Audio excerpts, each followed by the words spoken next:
Bismillahirrahmanirrahim. Assalamualaikum warahmatullahi wabarakatuh. Alhamdulillahi rabbil alamin. Alhamdulillahilladzi khalaqal mauta wal hayata liyabluwakum ayyukum ahsanu amala wa huwal azizul ghafur. Allahumma salli ala sayyidina wa maulana Muhammad wa ala alihi wa ashabihi ajma'in. Allahumma aftah lana hikmataka wansur alaina rahmataka ya dzal jalali wal ikram. Allahumma nawwir qulubana binuri hidayatik kama nawartal arda binuri syamsik abadan abada birahmatika ya arhamar rahimin. Rabbana taqabbal minna ya Allah innaka antas samiul alim wa tub alaina innaka antat tawwabur rahim. Amin.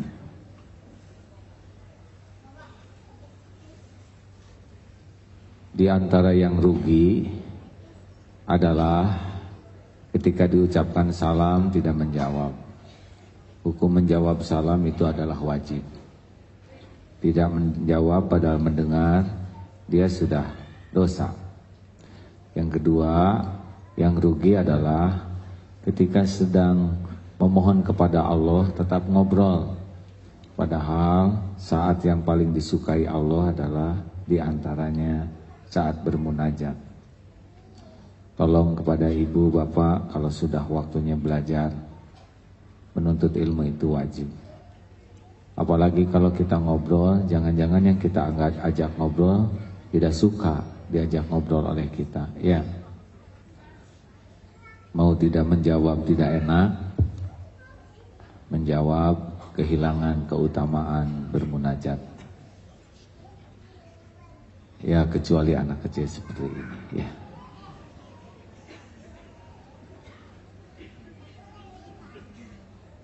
Baik, kajian kemarin nomor berapa? 7475. Kita bahas yang kemarin. Mengulang sekali, ya silakan. Bismillahirrahmanirrahim. Kitab Al-Hikam pasal ke-74 halaman 67. Man lam yashkurin ni'ama faqad ta'arrada li zawaliha wa man syakaraha faqad qayyadaha bi iqaliha. Siapa yang tidak mensyukuri nikmat Tuhan maka berarti berusaha untuk hilangnya nikmat itu. Dan siapa yang syukur atas nikmat berarti telah mengikat nikmat itu dengan ikatan yang kuat kukuh. Firman Allah Subhanahu wa taala, la in syakartum la azidannakum. Bila kalian bersyukur pasti kami akan menambah nikmat bagimu. Firman Allah, wa ma bikum min ni'matin faminallah. Tiada terjadi suatu nikmat bagimu melainkan itu dari Allah.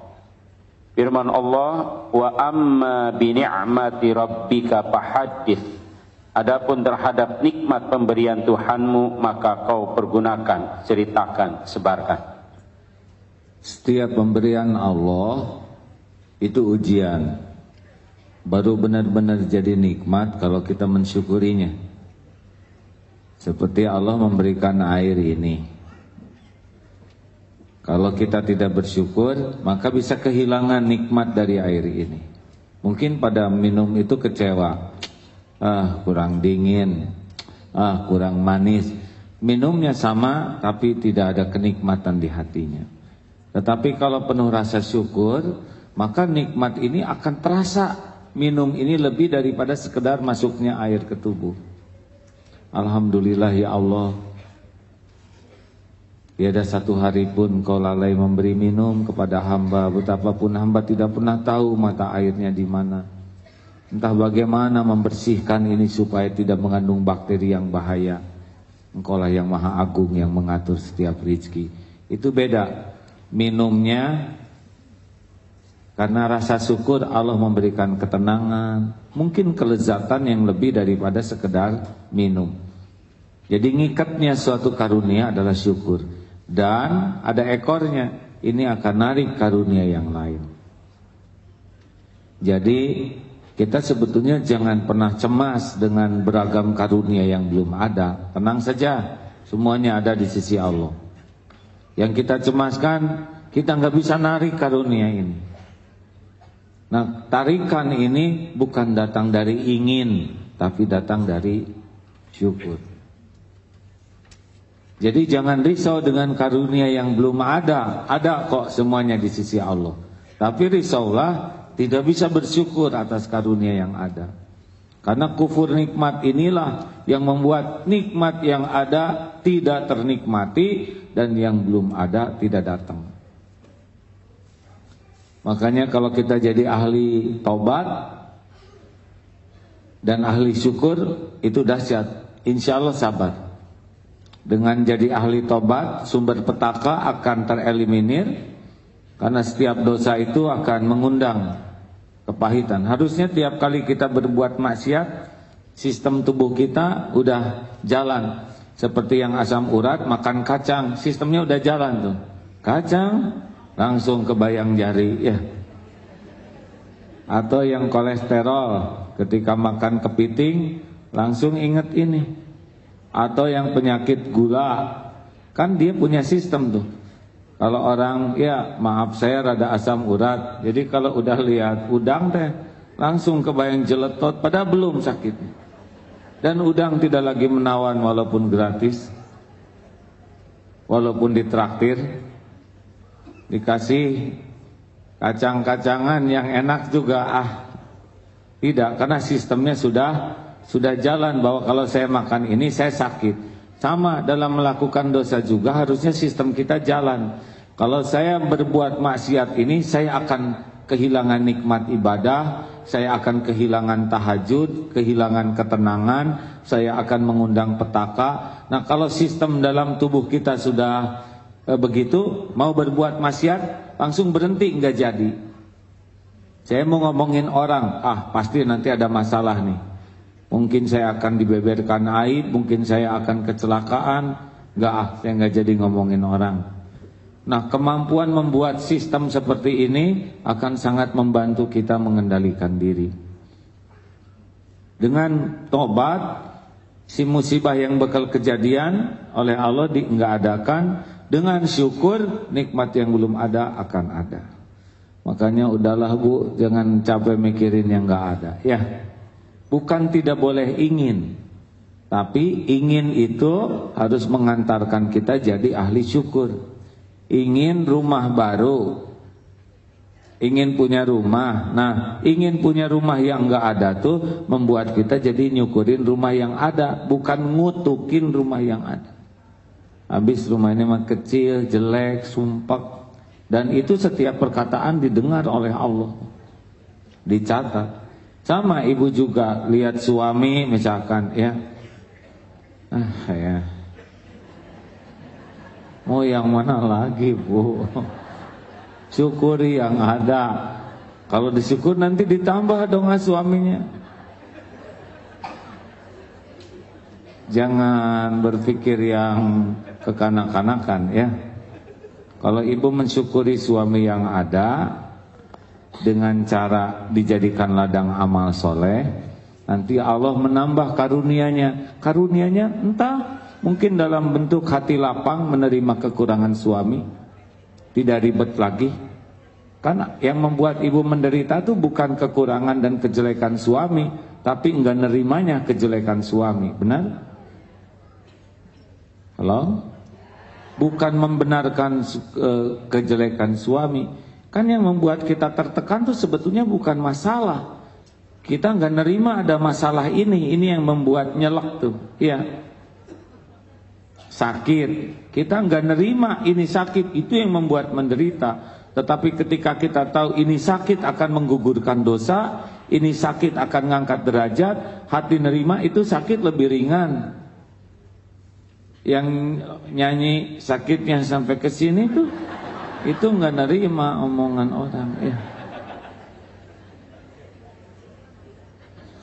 Jadi kalau udah Bu,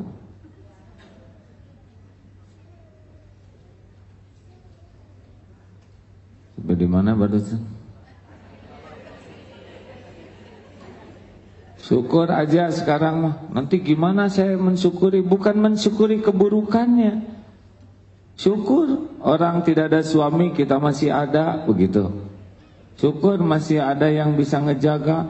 Lebih banyak yang bisa disyukuri. Tapi ada juga nyebelin. Syukur cuma suami yang nyebelin, kita enggak. Misal, mertua enggak, anak enggak. Masih banyak seperti kaki tidak ada, masih ada kaki yang lain, masih ada tangan, kepala. Jangan sampai kita kehilangan syukur karena enggak cocok. Nah kalau nanti kita bersyukur, maaf ya Bu, ibu tuh mulia tuh enggak tergantung suami. Siti Maryam, benar? Siti Maryam ya? Itu enggak punya suami, mulia. Siti Asyah, suaminya adalah Fir'aun, beliau mulia. Jadi kemuliaan ibu, kebahagiaan ibu enggak tergantung suami, tergantung ibu aja. Kalau ibu hatinya bersih, baik, bahagia, Allah yang membahagiakan. Ini beneran hadirin, ya. Makanya udahlah, kalau udah ingin sesuatu, cepat syukuri yang ada. Jangan sampai mengutuk karunia yang ada. Ingin handphone baru, syukuri handphone. Ingin tas baru, syukuri kantong kresek yang ada. Ya.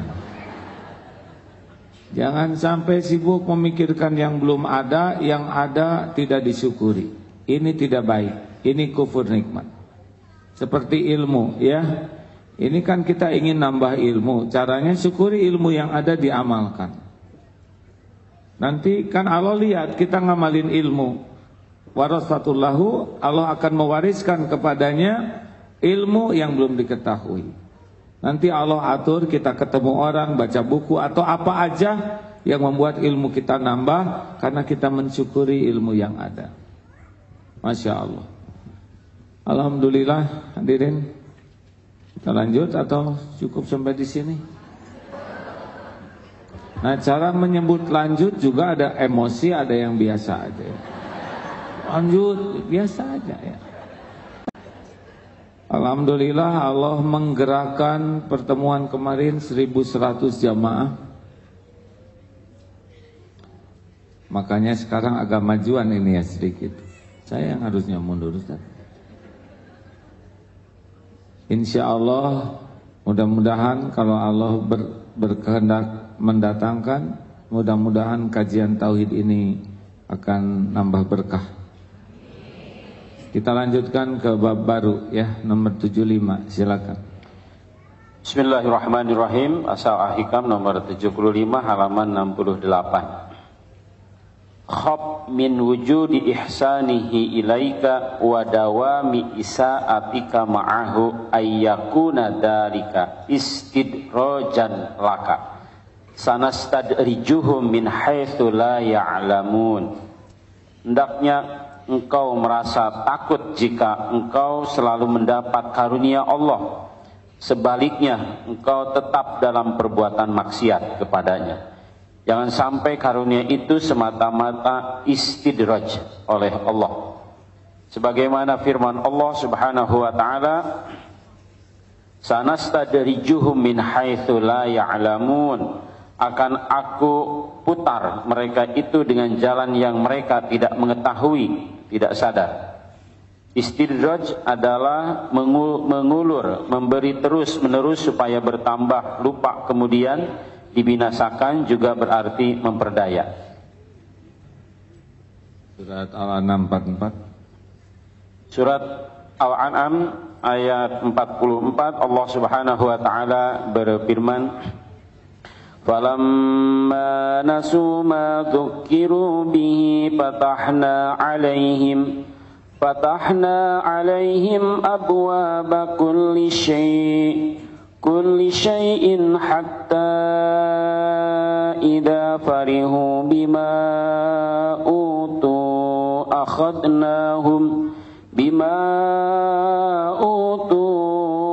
akhadnahum baghtatan fa idahum mublisun.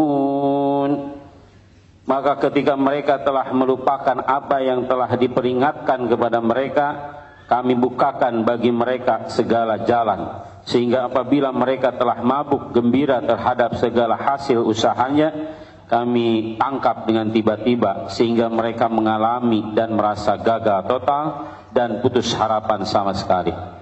Masya Allah, itu istijraj. Jadi orang yang dilulu, yang diberi terus oleh Allah, padahal dia dalam kemaksiatan, dilancarkan rezekinya, dibaguskan karirnya, jadi udah lupa, makin lupa, hartanya makin banyak untuk berbuat maksiat, kedudukannya makin membuat dia zalim.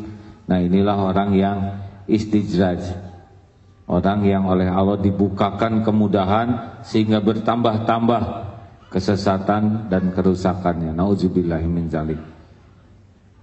Makanya Imam Ibnu Athaillah menganjurkan, hendaknya engkau merasa takut jika engkau selalu mendapatkan karunia Allah, sebaliknya engkau tetap dalam keadaan maksiat.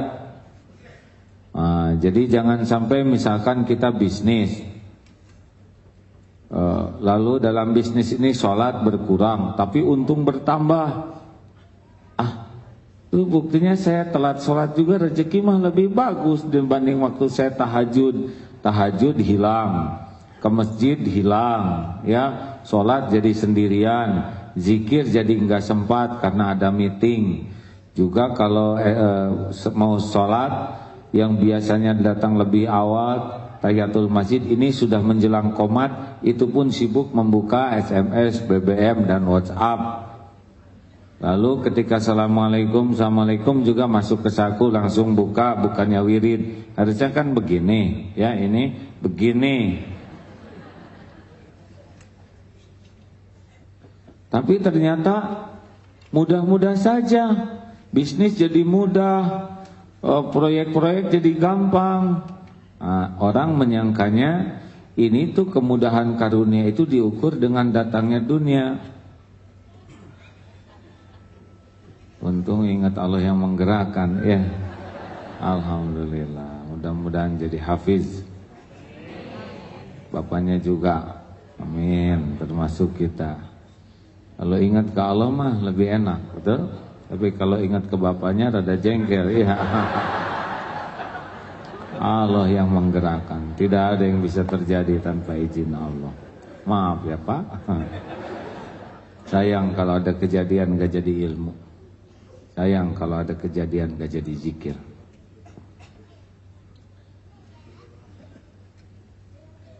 Di mana Ustaz?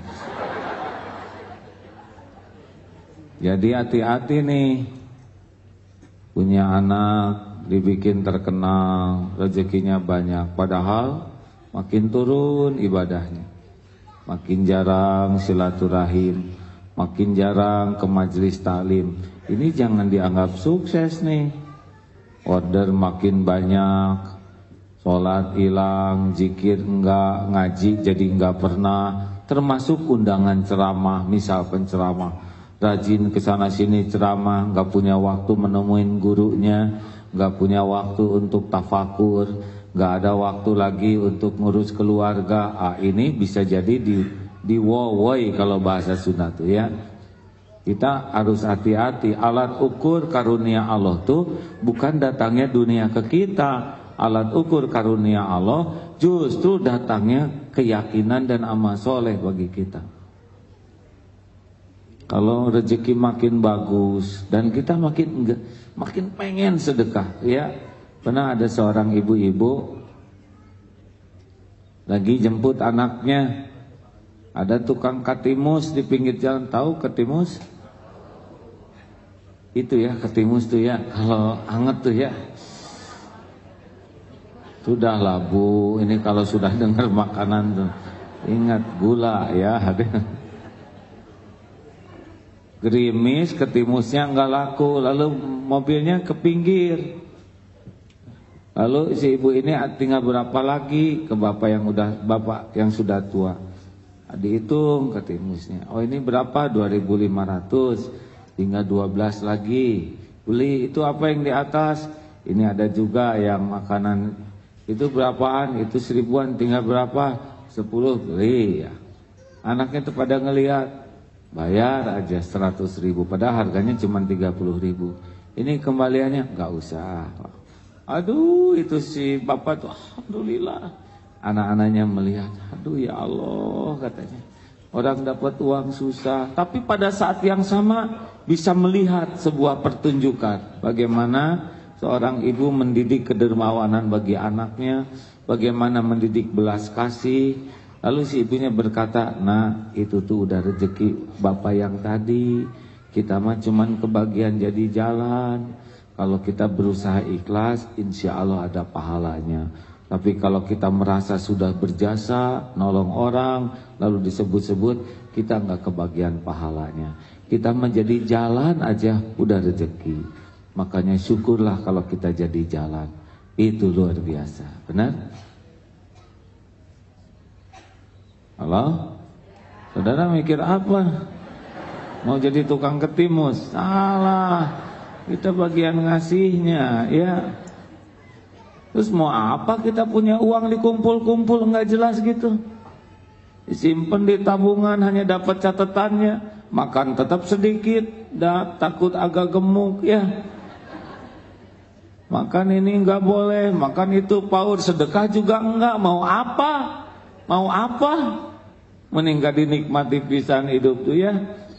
Kenikmatan bagi kita tuh bukan di makanannya, tapi kenikmatan bagi kita justru ngasih makanan ke orang. Masya Allah.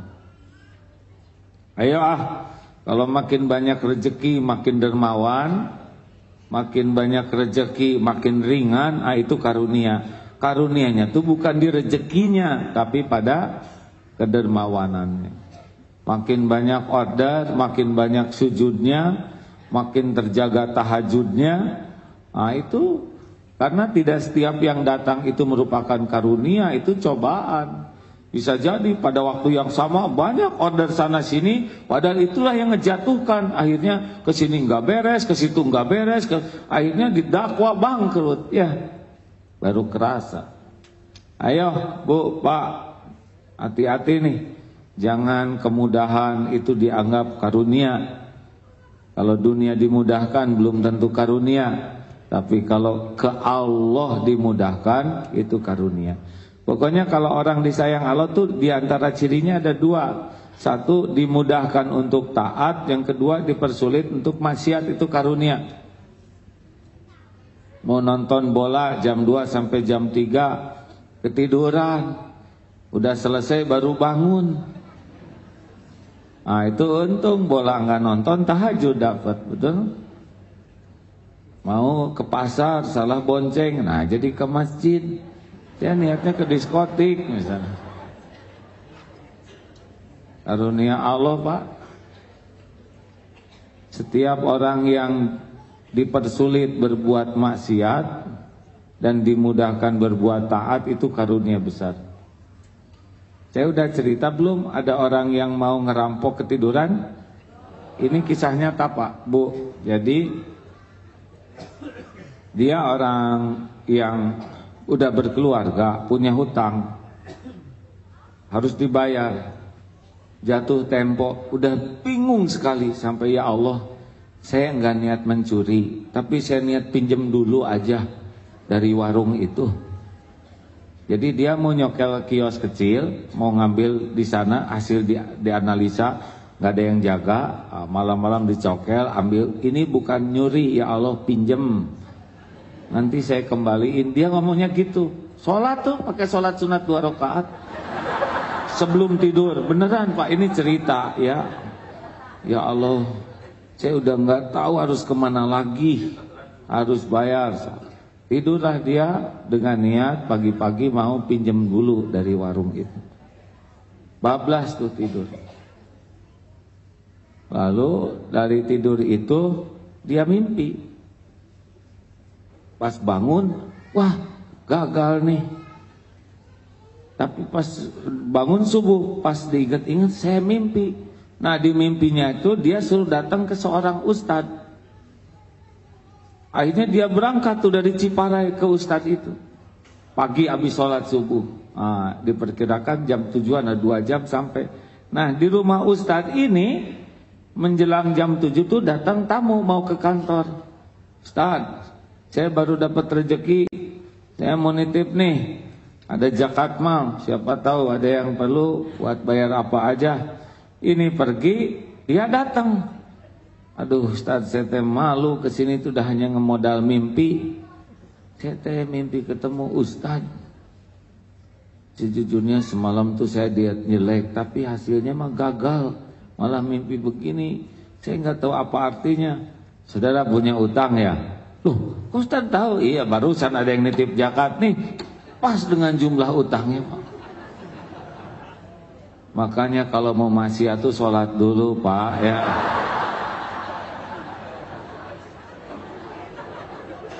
Memang orang ini bukan orang yang jahat sih ya, cuman orang udah kepepet luar biasa gitu ya.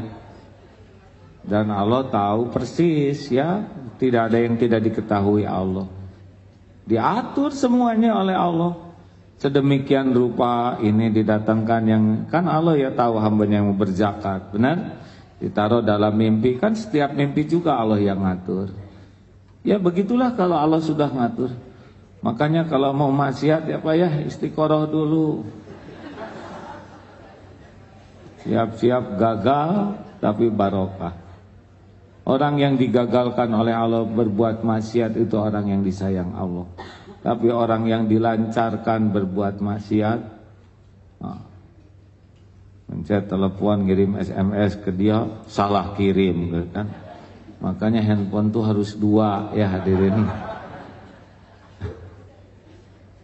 Kenapa ketawanya bedaan?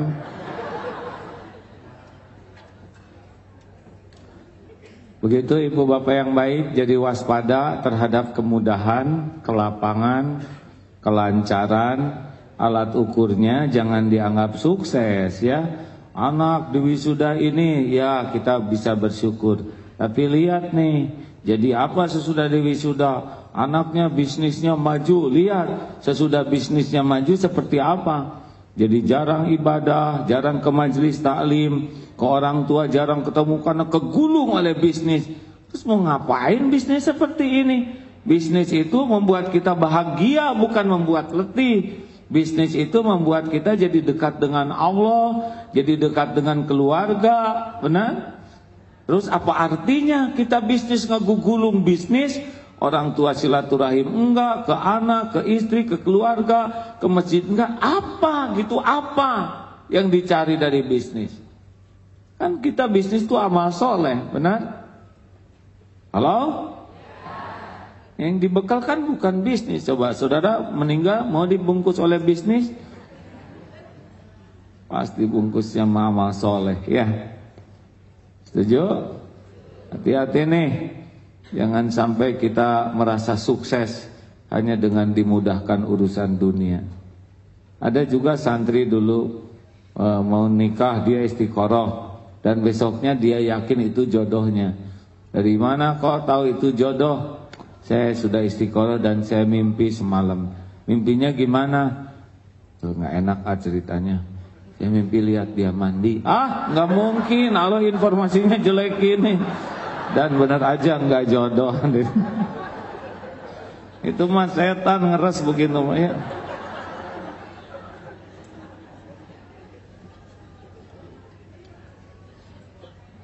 Kenapa Ustaz ketawanya begitu?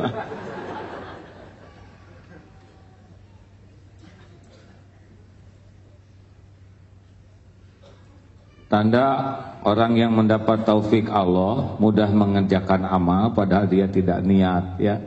Ada tuh orang yang gak niat tapi ada aja jalannya jadi baik ya. Yang kedua, berusaha berbuat maksiat tapi selalu terhindar. Ini udah ciri orang yang disayang Allah ya. Yang ketiga, selalu terbuka kepadanya untuk berhajat ke Allah. Jadi ada aja urusan yang membuat dia jadi ngarep-ngarep pertolongan Allah. Karena ngarep ke si itu gak ditolong, ngarep ke si ini dicuekin. Jadinya ya Allah kepaksa kepadamu lagi ya. Tapi ciri orang yang dihinakan Allah juga ada 3 cirinya. dia sukar untuk melakukan ibadah taat, padahal dia sudah berusaha, gagal aja. Yang kedua, dia mudah terjerumus ke dalam maksiat, padahal dia berusaha menghindar. Dan yang ketiga, tertutup pintu hajat ke Allah sehingga dia tidak memerlukan doa. Jadi ujuk-ujuk ada lagi, jadi dia ke Allah tuh merasa enggak perlu. Ini kasihan orang yang terhijab seperti ini. Cukup, ada pertanyaan untuk di sini silakan. Atau satu lagi? Udahlah segitu cukup ya.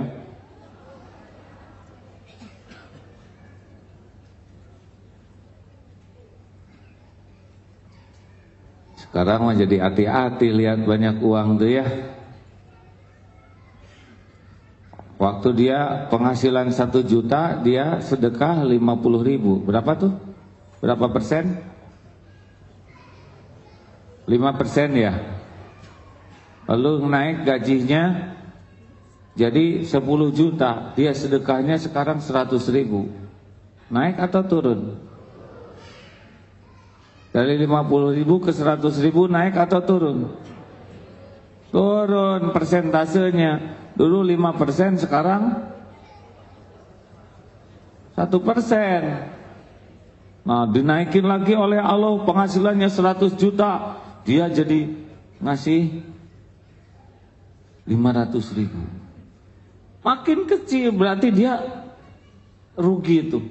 Uangnya dikasih banyak, tapi keberanian dia sodakoh jadi turun.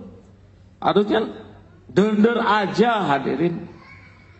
Udahlah, selama ini kita pelit aja dicukupi oleh Allah ya. Halo? Nanti coba pas kotak infak lewat ya, jangan suka ragu-ragu mau narik yang 10 ribuan, ketarik 100.000 ya nggak? Ini bukan kebetulan ya Allah. Tapi jangan yang inilah kegedeannya. Der aja coba nanti ya pas infak ya, saudara bisa buka cincin atau arloji atau handphone lah, iPhone yang barunya ya. Pasti nyesal ya kan. Nyesal waktu ngeluarinya, tapi nanti pas lihat Allah ngeganti, nyesal lagi. Kenapa cuman segitu? Mujahadah ini namanya mujahadah ya. Ngelatih ngedobrak kepelitan ini nggak bisa lancar gitu aja. Seperti berenang, memang harus dijeburin dulu ya. Kalau hanya teori di pinggir jalan gini, nggak jago-jago berenang. Makanya kalau mau jadi jagoan sedekah mah deder aja dulu. Wal lihat ya. Bilang aja, ya Allah sebetulnya saya kurang ikhlas ya Allah, tapi gimana lagi, udah keburu keluar ya. Tolong tanggung jawab, ini pulang saya nggak punya ongkos. Berani ngomong gitu sok, nanti saya doain ya. Kalau nanti ada yang jadi miskin gara-gara sedekah, lapor kepada saya. Sebut berapa jumlahnya.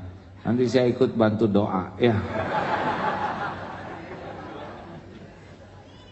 Bu, Pak, mujahadah itu harus dengan kesungguhan. Ya silakan, ada pertanyaan? Ya Bu. Assalamualaikum warahmatullahi wabarakatuh. Dalam bersedekah, kita sebagai hamba Allah dan umat Rasulullah SAW ingin sekali mengaplikasikannya dalam hidup, biar kita tuh jadi orang yang peduli, orang yang dipandang sama Allah. Setelah kita berusaha untuk menjalankannya, ada di antara orang entah mungkin salah dalam menanggapi kepedulian, entah bagaimana, sehingga setiap ada sesuatu keperluan bagi mereka selalu datang ke kita dan ke kita lagi. Boleh dikatakan dia sangat ketergantungan sekali kepada kita, dan waktunya itu bukan seminggu, 2 minggu, sebulan, 2 bulan, bahkan udah bertahun-tahun boleh. Jadi kita pengen jadi orang yang peduli, tapi kita nggak mau dianggap seolah kita tempat gantungan dia. Itu bagaimana untuk menghindarinya? Ya. Assalamualaikum warahmatullahi wabarakatuh. Waalaikumsalam warahmatullahi wabarakatuh. Jadi yang namanya bersedekah itu Tidak hanya dalam bentuk uang. Rasulullah SAW pernah ada yang minta. Rasulullah tuh kalau diminta dikasih, Bu. Orang minta kasih. Tapi ada yang sudah 3 kali minta, nanya, di rumahmu punya apa? Saya punya hambal, punya karpet hambal, ya, bawa sini. Dibawa, dilelang. Inilah yang dalil membolehkan lelang. Siapa yang mau beli? Oh, sahabat ngacung sampai dia dapat uang, dibagi 2. Ini beli kapak besinya, lalu bawa ke sini. Ini buat beli makanan separuhnya. Nah, ini cara Rasulullah mendidik. Jadi orang tidak hanya diberi ikan, tapi dia dilatih untuk bisa mancing, nangkap ikan. Modal dia, hambal dia. Akhirnya ini buat bahan makanan dari punya dia tuh. Kemudian besinya ini dibuatkan oleh Rasulullah, gagangnya. Nih, pergi ke hutan, cari kayu bakar. Akhirnya dia bisa punya penghasilan dari kayu bakar. Itu solusi Islam. Jadi sedekah itu tidak identik hanya dengan uang. Namun tidak bisa dipungkiri ada beberapa orang yang memang tidak berdaya. Dia miskin. Dia udah punya gaji, gajinya 900.000 misalkan. Udah dijungkir balik juga tetap 900.000. Anak di sekolahnya harus misalkan beli buku dan nggak ada. Nah, memang bisa kita upayakan ada modal supaya dia bisa bergulir, ya. Tapi ada kalanya memang udah nggak berdaya. Mungkin dia juga sudah sangat malu minta ke kita. Tapi itu tahapan-tahapan yang harus dengan jernih. Bayangkan kalau kita dalam posisi dia, ya. Ya, saya juga ada yang seperti itu. Kadang rada jengkel juga, ya. Ini SMS lagi. Tapi kalau diperhatikan dengan seksama, memang bukan kebutuhan konsumtif, ya. Dan dia bukan tidak ikhtiar, tapi boleh jadi, oh mungkin nih ladangnya ke saya nih. Ada yang lumpuh juga, dia nggak pernah minta, tapi istrinya yang ngomong, ya. Dan dia wanti-wanti, jangan ngomong ke siapapun, kontrakan habis misalkan. Tapi ya begitulah, istrinya mau pinjam, tapi sesudah dianalisa, mijitnya hanya dapat sekian. Ini pasti nggak kena untuk kontrakan. Kontrakan sekamar nggak mungkin anaknya 3, ya. Oh berarti memang ini ladang amal buat kita yang dileluasakan. Gitu, Bu. Jadi jernih aja, nggak boleh emosi, ya. Udah, saya mau cerita satu yang lagi. Oh mau tanya, ya boleh. Assalamualaikum warahmatullahi wabarakatuh. Pertanyaan saya gini, setiap manusia kan pasti punya dosa kecil maupun dosa besar. Yang jadi pertanyaan saya, dengan sedekah apakah bisa Allah mengampuni dosa-dosa besar orang tersebut gitu loh. Assalamualaikum warahmatullahi wabarakatuh. Waalaikumsalam warahmatullahi wabarakatuh. Dosa itu ada kualifikasinya, ya. Ada 7 dosa besar, masih ingat? Belum, ya. Ustadz?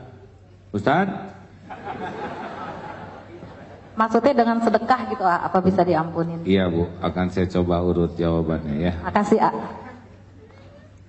Dosa terbesar yang kalau mati tidak sempat memperbaiki diri, yang enggak memungkinkan kita selamat adalah syirik. Ya. Kalau orang sudah menganggap Allah ada tandingan, ada syirik jali, ada syirik khafi, menuhankan patung, menuhankan berhala itu. Tapi riya juga sudah syirik. Kenapa? Karena Tuhannya adalah penilaian orang. Dia lebih senang dengan dinilai orang daripada dinilai Allah. Makanya ada penghafal Quran yang enggak diterima ke surga, bukan kurang hafalannya, tapi hatinya lebih menikmati dianggap qari'ah daripada kedudukan di sisi Allah.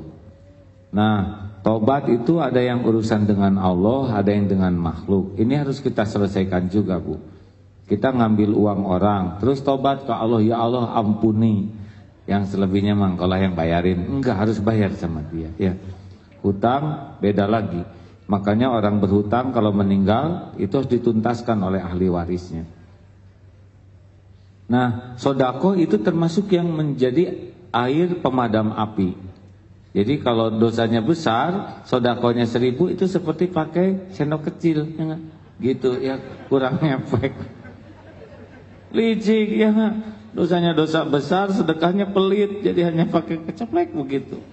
Harusnya pakai ember, pakai drum. Makanya kalau kita ditimpa ujian besar ya, dan kita tahu ujian ini diundang oleh dosa kita, udah rumah sodakohkan. Iya kalau rumahnya banyak ibu ya. Ini serius hadirin. Allah kan tahu kita dititipin oleh dia harta. Allah tahu walaupun orang nggak ada yang tahu, atau PPP apa tuh? PPATK nggak bisa melacak, itu nggak bisa melacak, KPK nggak bisa melacak. Allah tahu. Yang sertifikat pakai nama orang lain aslinya kita tuh yang beli ya. Emas yang disimpan di tembok juga Allah tahu. Dan itu milik Allah semuanya. Maka kalau kita ditimpa ujian pahit-pahit, kita jangan nangisin masalahnya, tapi tangisi dosa. Ini teh karena dosa saya kena ini teh karena dosa. Selain minta ampun ke Allah, memperbanyak sholat, ambil tuh, sedekahkan. Pergi ke Mekah, sesudah sodakoh yang banyak, masih ada uangnya, pergi tobat, umroh ke umroh, ngapusin dosa. Obat nasuha, di sana tawaf, banjir air mata. Dah ada masalah mah nggak bisa diselesaikan oleh kepintaran kita, ya. Masalah itu diselesaikan oleh kemahabaikan Allah. Mau pintar-pintar juga, riut mah riut aja. Kalau Allah nutup mah enggak. Pintar itu bukan membuat kita memecahkan masalah. Pintar itu membuat kita bisa ngaku dosa, ngaku keampunan Allah, ngaku kebesaran Allah, ngaku kelemahan diri, ngaku Allah Maha Kaya, ngaku kita nggak punya apa-apa. Itu pintar, ulil albab.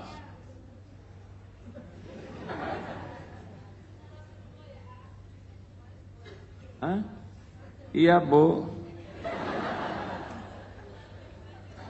Jadi jangan kagum-kagum kepada, maaf ya, gelar versi manusia, tetapi yang bersangkutan nggak kenal Allah, nggak kenal siapa dirinya, berarti nggak begitu ulil albab. Kan alladzina yadhkurunallaha qiyaman wa qu'udan wa 'ala junubihim wa yatafakkaruna fi khalqis samawati wal ard rabbana ma khalaqta hadza batila subhanaka faqina azabannar. Ali Imran ayat 190-191 ya. Kalau ingin tahu siapa yang menggunakan akal. Nah jadi gitu Bu. Jadi kalau kita udah kena kepahitan atau apalah, kan si dosa itu pasti balik ke kita dalam aneka bentuk ya ujiannya. Nah kita nggak bisa tuh nyelesain itu. Cuman air mata tobat. Kalau kita tobat nanti 3 yang Allah datangkan. 1, ganti galau jadi tenang. Mungkin masalahnya masih numpuk, masih ribet, tapi kalau hati udah dibikin tenang, udah enggak terlalu menderita lah ya. Nanti kita tobat terus, ibadah tingkatkan, sodakohnya banyak, nanti masuk ke gerbang kedua, ada jalan keluar, ada nanti teh jalannya. Nanti makin tobat lagi, udah mulai nanti kejutan-kejutan, wa yarzuqhu min haitsu la yahtasib. Nanti akan ada ya hiburan dari Allah, rezeki dalam aneka bentuk yang gak diduga-duga. Makanya gak bahaya sih masalah yang menimpa kita tuh. Yang bahaya tuh gak bisa tobat dan gak bisa sodako. Ya, puas Bu? Kayaknya puas banget Ibu anggukannya. Ya alhamdulillah. Sebenarnya belum puas Iya Bu, gak puas? Belum. Iya, berarti nanti 2 minggu lagi sini ya. Kan yang ke dokter juga begitu.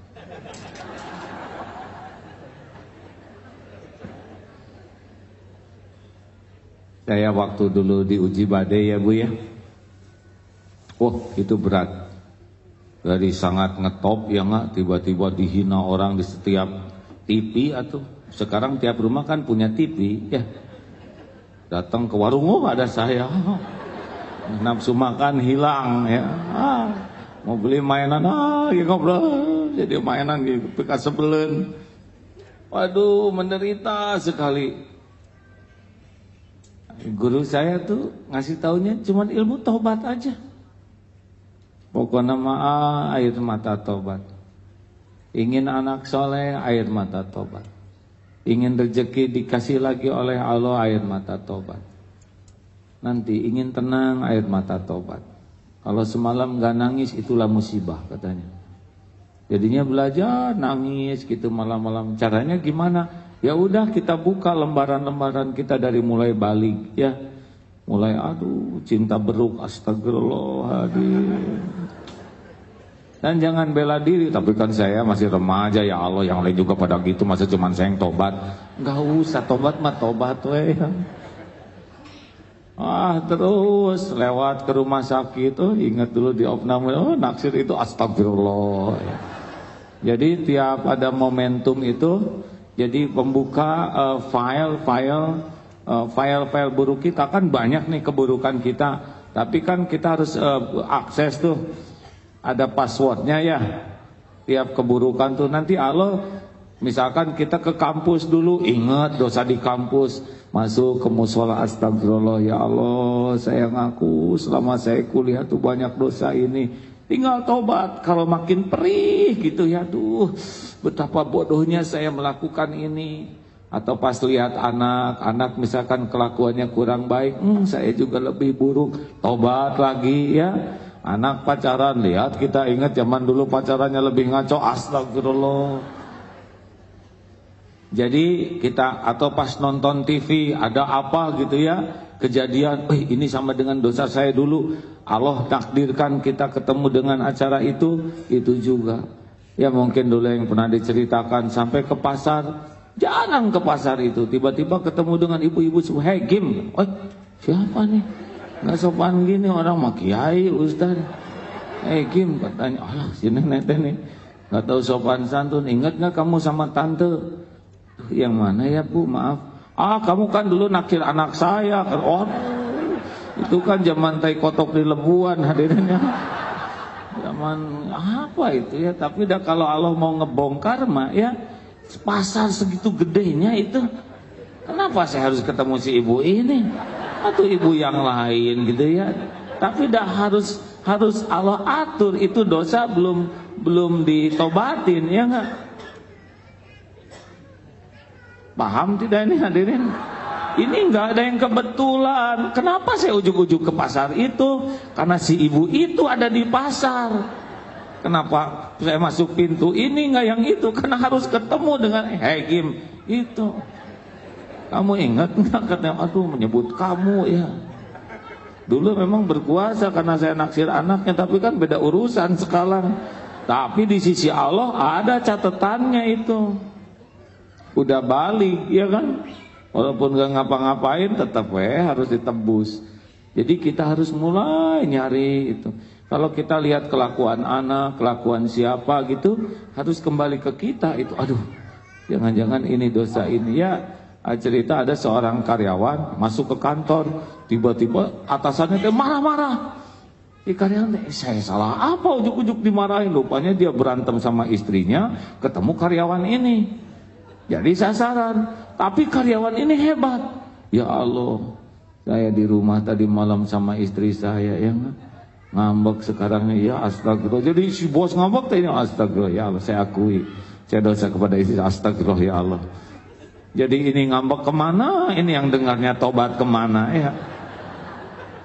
Yang tobat ini merasa bahwa ini adalah balasan dari keburukan yang dia lakukan. Syariatnya si bos ini yang ngambek. Jadi ini mah istighfar terus. Si bos mah nyangka, nah gitu kamu istighfar terus ya. Padahal beda kapling. Makanya Bu, kalau ada apa-apa gitu Pak, udah astagfirullah. Dan yang bahaya bagi kita mah bukan siapa-siapa. Yang bahaya bagi kita mah dosa yang tidak kita akui, tidak kita tobati, ngejar itu. Nggak mau kemana lagi.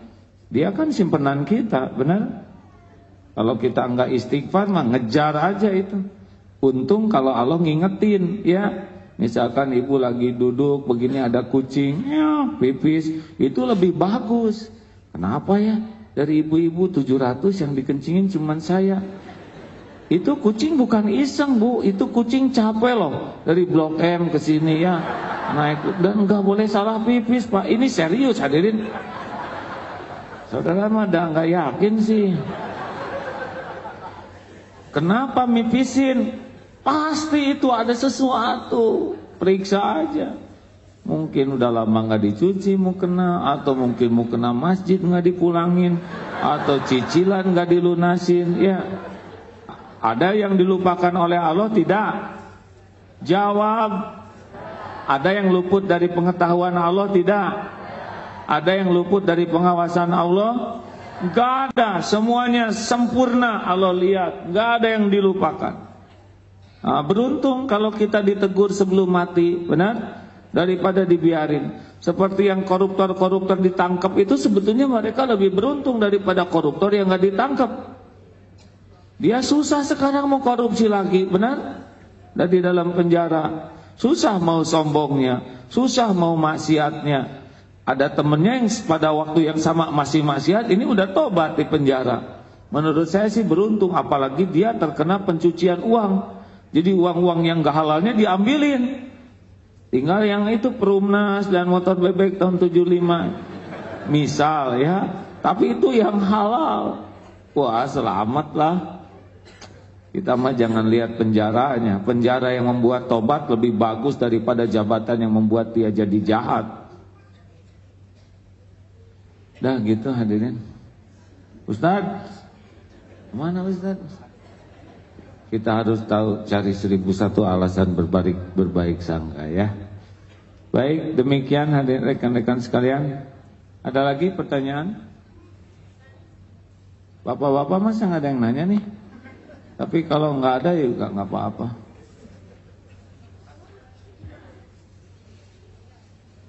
Bismillahirrahmanirrahim. Yang mana? Ya. Saya ingin bertanya terkait dengan sedekah. Apakah ada prioritas untuk target-target yang menerima sedekah kita ketika kita ingin bersedekah? Karena pastinya ada banyak jalan yang akan menerima dana sedekah kita ataupun apapun yang akan kita sedekahkan. Terima kasih. Sebentar, ini ada ayatnya nih tentang ini. Tentang radius sedekah. Sebetulnya baiknya pakai dalil, cuma saya belum hafal dalilnya ya. Cuma saya pernah baca. Ada radiusnya, ada sanak saudara. Jangan sampai kita senang sedekah ke yang lain, tapi sanak saudara enggak. Karena kalau ke saudara tuh, ya sedekah yang mempererat silaturahim. Ada tuh yang dermawan sana sini ngasih juta, tapi orang-orang terdekat saudara kita luput. Itu bisa bikin luka hati loh. Ya. Boleh dibacakan Ustaz? Ya. Tolong. Ini aja. Surat An-Nisa ayat 36. Silakan.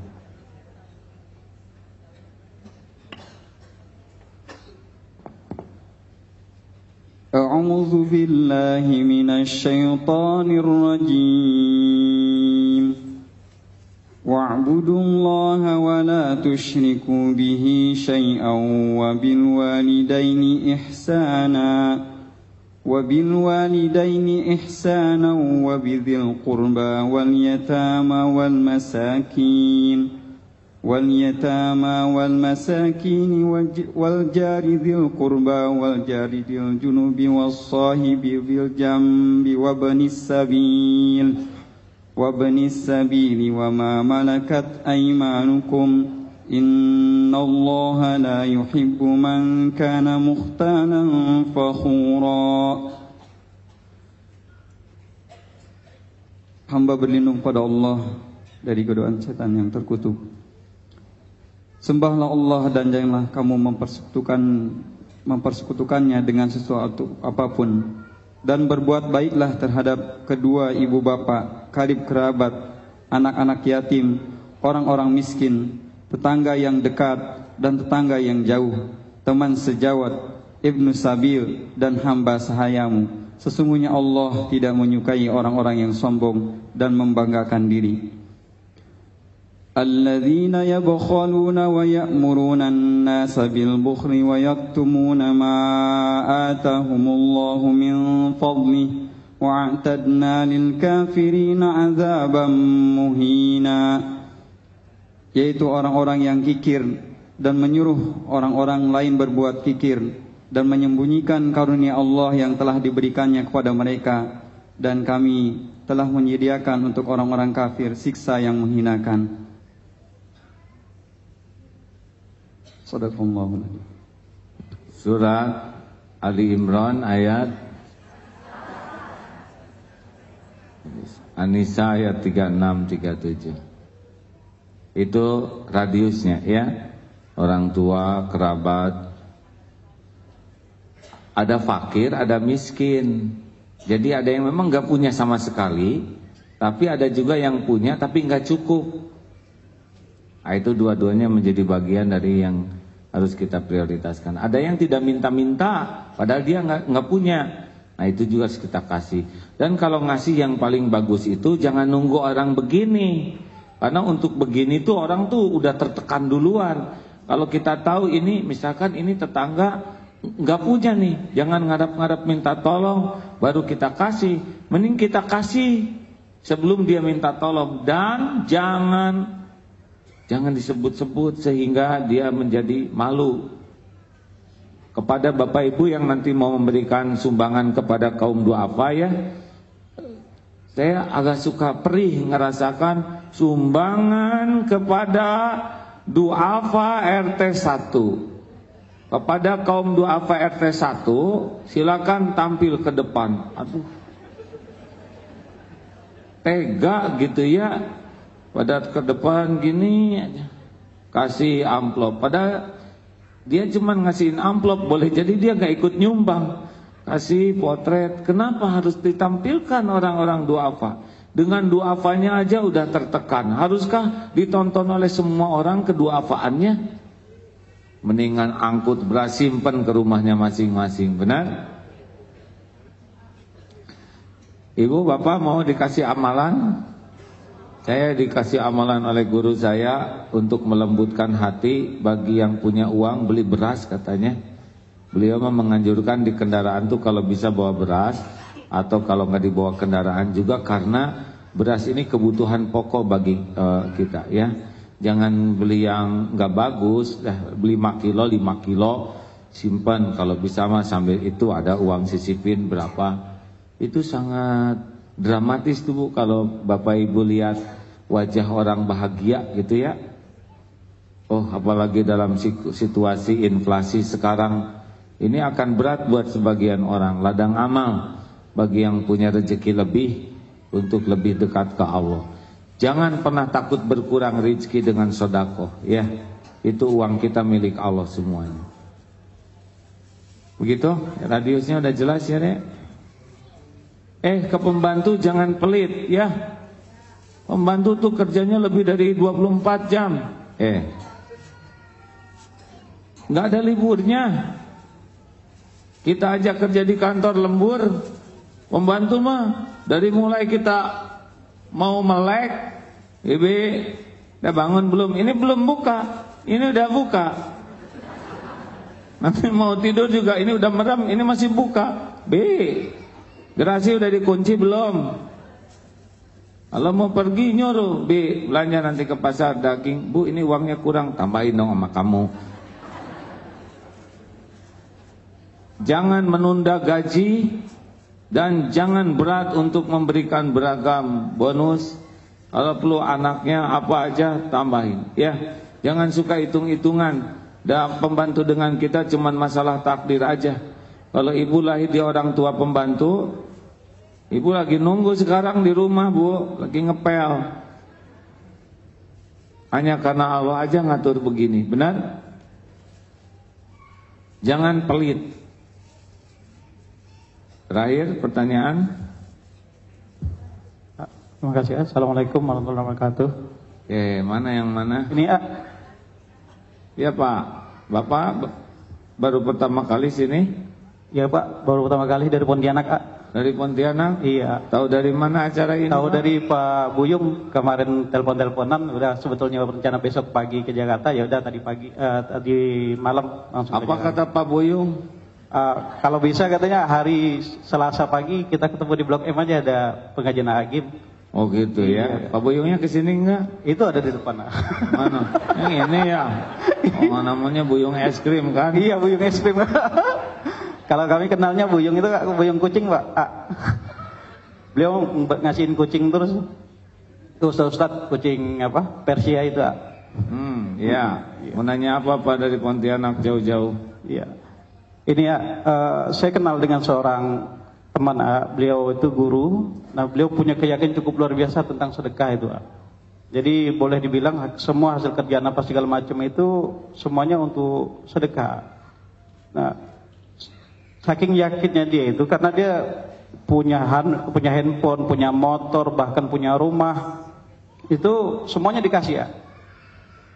Ada calon istri kedua mau dikasih tapi dia nolak, kan gak berani mas karena masih takut sama istri pertama. Nah, masalahnya gini ya. Ini tenang kalau masalah gini-gini tuh ya. Ini tauhid masih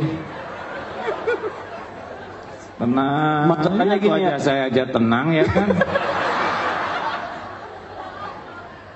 Ya Pak. Iya, jadi masalahnya gini ya. Sebagian orang berpendapat bahwa dia terlalu berambisi. Nah, kadang dia itu dapat uang-uang besar itu dia boleh bilang nggak pernah separuhnya lari ke rumahnya, bahkan kadang nggak pernah nyampe ke rumahnya gitu. Nah, tetapi dia merasakan sendiri, kadang istrinya ngungkit, protes sampai nangis kadang, tapi dia balik nanya ke istrinya, loh selama ini kalau kita jalan-jalan, kita keluar bahkan sampai ke luar negeri, kita nggak punya uang sama sekali, tapi bisa katanya. Nah, dia berambisi sekali ya, kelihatannya berambisi masalah itu. Ambisi untuk untuk semua pekerjaannya itu semuanya disedekahin.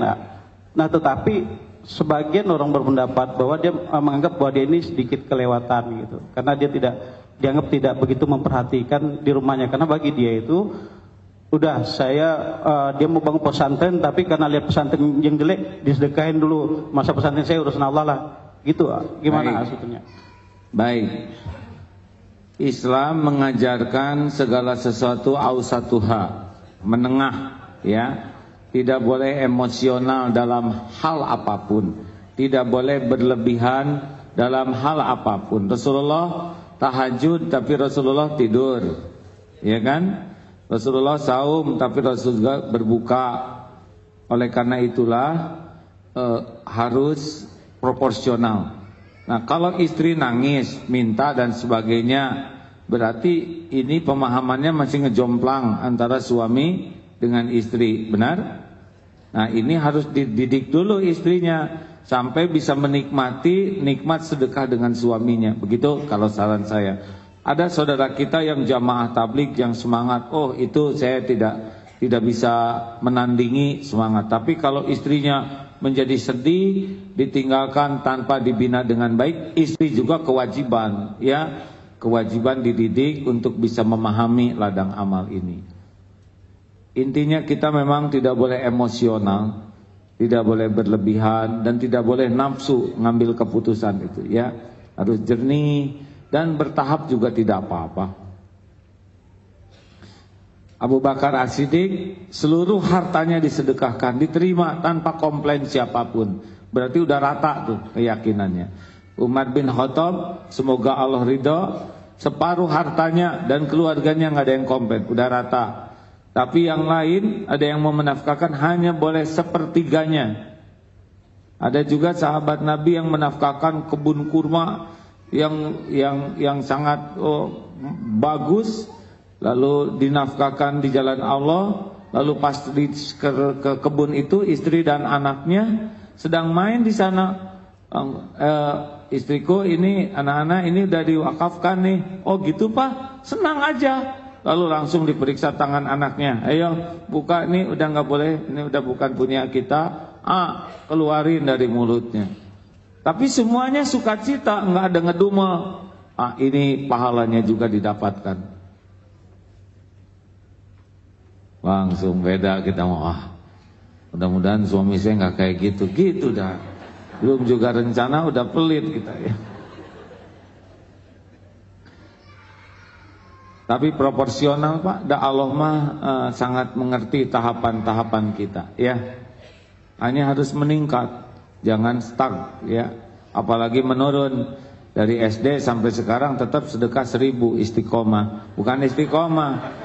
Dulu SD bekalnya 5.000, 20% sedekah. Sekarang penghasilan 50 juta tetap 1000 ya. Dia drastis menurun. Terima kasih hadirin. Jam berapa? Duhur.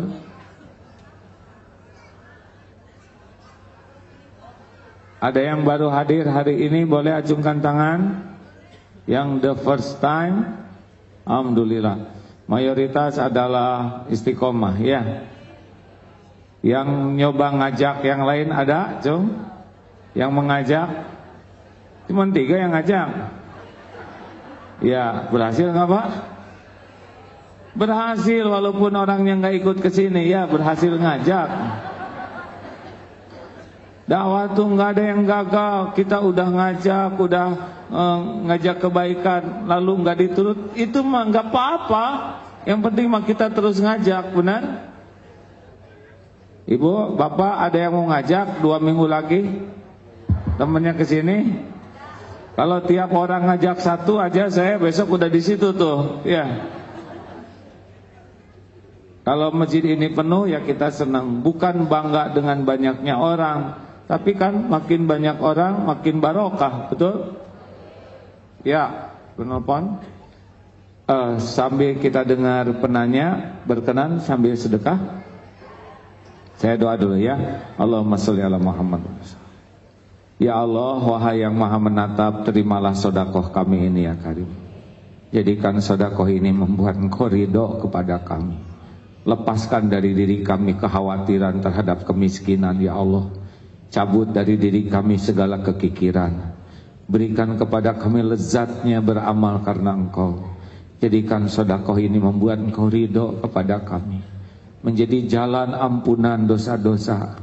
Menjadi jalan ijabahnya doa. Menjadi jalan nikmatnya ibadah ya Allah. Menjadi jalan keluarga kami sakinah. Menjadi jalan kami bisa berbekal pulang padamu ya Arhamar Rahimin. Ya Allah, terimalah sedekah kami ini ya Karim. Amin ya Rabbal Alamin. Allah Maha melihat. Silakan. Ini petugas kalau sedang doa jangan dulu bergerak ya. Jadi biarlah nanti selesai doa baru. Bismillahirrahmanirrahim. Assalamualaikum warahmatullahi wabarakatuh. AA yang saya muliakan, salam kenal dari Riau Pekanbaru. Adapun pertanyaannya, pengennya dapat yang solehah, tapi kemudian yang Allah hadirkan itu yang tidak solehah. Bukan tidak, belum. Yang belum solehah, mohon maaf. Apakah kemudian kita harus bersikap, oh ini dari Allah diterima saja, atau kemudian kita berpikir sabar dulu, perbaiki diri dulu, biar nanti didatengin yang solehah. Jadi pertanyaannya ingin istri solehah. Iya Pak. Dapatnya belum soleh. Iya Pak. Yang milih siapa? Sendiri. Datang begitu, ya ada yang nawarin begitu. Ada yang nawarin, diterima. Belum Pak. Oh belum. Misal, ini penting nih pertanyaan. Ingin istri solehah, tapi yang ada sekarang kurang, belum soleh. Bukan tidak, kalau tidak vonis ya, paling belum. Apakah harus segera direvisi ulang, atau ditukar, atau ditambah gitu, atau tukar tambah gimana? Saran saya yang pertama adalah tobat. Jangan-jangan ini diundang oleh dosa. Tapi dosa saya apa? Nah itu dosanya, nggak ngaku ya. Nggak ada ruginya kita mengevaluasi diri. Sesudah tobat banyak, masih belum berubah, kita perbaiki diri. Ya, apa yang ingin pada istri, adakan pada kita. Ingin istri jujur, jadi lelaki jujur. Ingin istri sabar, jadi lelaki sabar. Ingin istri lemah lembut, jadi lelaki lemah lembut. Pokoknya apa yang terbaik ingin ada, lakukan. Lillahi ta'ala. Allah melihat nih. Allah melihat. Allah tahu air mata tobatnya, saksikan oleh Allah. Allah tahu gigihnya dia memperbaiki diri, Allah lihat. Allah tahu keinginan kita, lebih tahu dari siapapun. Karena yang menciptakan keinginan kebaikan juga hidayah Allah. Gimana ini sudah berbulan-bulan belum berubah? Enggak apa-apa, semua pahala itu ada. Gini ya Bu, Pak, dalam berdakwah itu tidak harus seorang yang didakwah itu langsung robah. Kita enggak punya kewenangan itu. Dakwah walaupun enggak didengar, didustakan, tetap aja ada pahalanya. Tetap aja ada pahalanya. Kita udah ngajak kebaikan malah ditertawakan, enggak jadi hilang itu. Tetap Allah mencatat kita dakwah. Kita memperbaiki diri dicatat oleh Allah. Enggak ada yang luput. Hanya masalah waktu. Kenapa masih belum juga? Mungkin Allah masih menginginkan kita habis tuh dosanya tuh.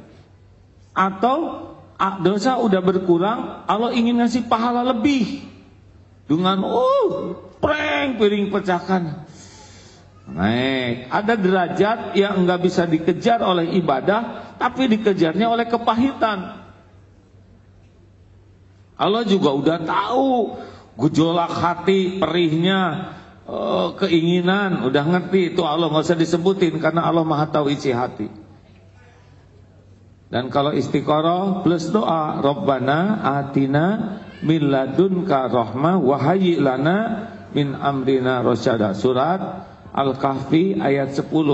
Pokoknya kalau situasi udah rumit sekali, doa itu jangan lepas ya. Doa Nabi Yunus, la ilaha illa anta subhanaka inni kuntu minaz zalimin, itu tobatnya. Terus ya hayyu ya qayyum bi rahmatika astaghits wa aslih li sya'ni kullahu wa la takilni ila nafsi tarfata ainin. Itu supaya urusannya diambil alih oleh Allah. Itu baca terus. Nah itu semuanya Ismul Azam, asma Allah yang Maha Agung. Dan doa surat Al-Kahfi ayat 10. Jalanin sing ridho ya episode ini, pasti dilihat oleh Allah, pasti ya, nggak ada yang luput. Wa huwa ma'akum aina ma kuntum wallahu bima ta'maluna basir. Dan dia bersamamu dimanapun kau berada, dan Allah Maha melihat apapun yang kau kerjakan. Ada waktunya, ada waktunya. Semuanya ada waktunya. Ya, hujan pasti berhenti. Gempa pasti berhenti, hujan pasti reda, badai pasti berlalu. Kalau lihat wajah saya, ya itu aja ingat badai ya. 8 tahun yang lalu ya. Sekarang beberapa instansi yang kena badai itu semangat sekali ngundang saya, Pak. Kenapa? Ya bagaimana caranya keluar dari badai ya? Cara nama jalanin dengan air mata taubat dan syukur. Ya. Mudahan kapan kita mau umroh sama-sama? Nabung atuh. Kayaknya enak ya kalau kita umroh sama-sama terus itikaf di Masjidil Haram. Nggak usah hotel yang mahal-mahal ya. Yang penting mah pesawatnya bisa terbang. Dan saya kadang pengen umroh teh bisa murah meriah, tapi jangan nombok gitu ya. Dulu pernah umroh murah meriah, nombok saya hadirin. Kita yang enak di masjid yang lama 13 hari katanya ya. Nabunglah, dari umroh ke umroh itu menghabiskan dosa. Ya Pak, pengen ikut tapi belum kebayang uangnya dari mana. Sebagian besar yang ikut haji umroh, Pak, ini saya kan setahun 6 kali ya ke sana, alhamdulillah. Saya aja nggak kebayang gratis, Pak. Kebayang ketang ya, dibayarin perusahaan. Tapi sebagian besar itu ke sana nggak bayar, Pak. Ada yang dibayarin suaminya, ya, ada yang dibayarin istrinya, ada yang dibayarin mertua, ada yang dibayarin menantu, ada yang dibayarin majikan, ada dia daftar tapi nggak jadi, temennya disuruh ngegantikan. Begitu banyak jalan min haitsu la yahtasib, yang enggak diduga-duga. Husnudzon aja. Bilang aja ke Allah gini, ya Allah saya ingin ke Baitullah, tapi saya enggak tahu dari mana, tapi Engkau Maha Kuasa atas segalanya. Tobat aja yang banyak Pak. Banyak sedekah aja, banyak nolong orang, banyak kedoain. Coba Pak. Sepengetahuan saya ya, karena saya hampir sering mendampingi sebagian besar malah nggak kepikiran tuh bekal berangkat, tapi Allah datangkan lewat mana saja. Ini Allah lagi ngedengerin Pak, Allah tahu Bapak bertanya ya, mudah-mudahan Bapak menikmati nanti janji Allah ya. Kuncinya ana inda dzanni abdi bi, aku sesuai prasangka hambaku. Jadi kalau kita berbaik sangka ke Allah, Allah akan memberikan sesuai prasangka kita. Kalau kita mengatakan abdi mah waro-waro ka Makkah ka Istiqlal ke abot Islam berapa? Sudah masuk belum? Alhamdulillah. Kita ketemu lagi kapan? Tanggal 16 ketemu, ajak yang lain satu aja ya, jangan kebanyakan. Satu mobil maksudnya. Saya tanggal 17-nya berangkat umroh. Kalau tanggal 17 sudah umroh itu saya meninggal di sana, berarti tanggal 16 itu pertemuan terakhir kita ya. Mudah-mudahan ada umur balik lagi, kalau enggak tanggal 16 lah perpisahan kita. Insya Allah kita akan jumpa lagi ya. Ucapkan hamdalah, alhamdulillahirabbil alamin. Assalamualaikum warahmatullahi wabarakatuh.